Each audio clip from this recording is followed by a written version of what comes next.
Good morning, everybody. Dagmar Bryant, Mindset and Transformational Coach, coming to you to talk to you about values and our relationships. Our relationships, I'm not just talking about the people who are our partners or our significant others.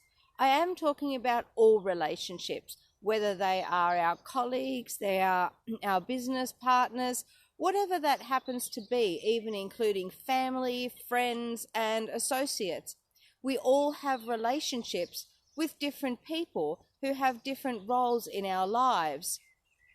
Our values are the things that are near and dear to us. They're the things that we hold as being important, and in a lot of ways, they dictate our lives. You might have values around honesty, trust, security, commitment, logic, all sorts of things that come in there. And they might conflict with other people in our life. I would suggest to you that whenever you're looking at going into some kind of relationship with a person, again, like I said, whether that's a business relationship or a personal relationship, you might want to check that their values are not necessarily exactly the same as yours, but perhaps in line with yours. So what I mean by that, if you have somebody in your life who is smoking a lot, but they've always smoked from the time that you've met them, and then you say, well, I don't want to kiss you because you smoke, that's not really fair, because you've known that about the person all along.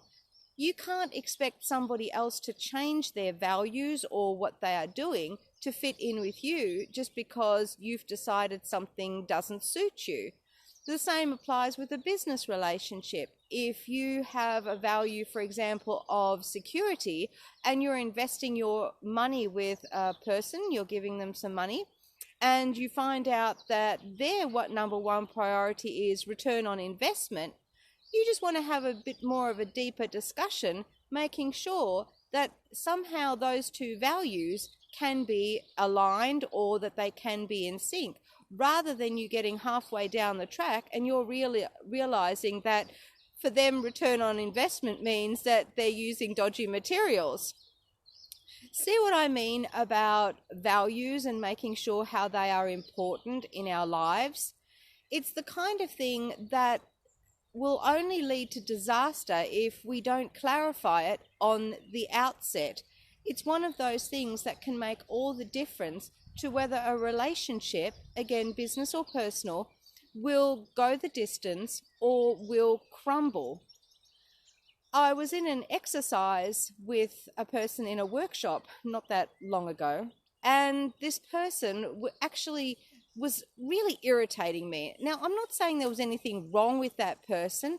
There was nothing wrong with their behavior or their character, but it was actually a values exercise.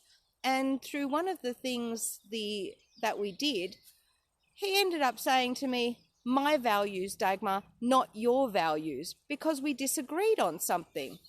And not only was this person irritating the hell out of me, but then he smacked me in the face with the truth, because he was right and actually I was wrong. He was saying, yeah, these are my values. They're not your values. And that's what we need to be looking at. I can't hope to change somebody, but I can choose not to work with somebody because it might not be the right thing for me, because our values clash. And we parted on good terms, but the point of it is we need to be looking at how we fit our values into our relationships with other people. Hope that's been of inspiration to you all. Thanks for listening, guys, and talk to you again tomorrow.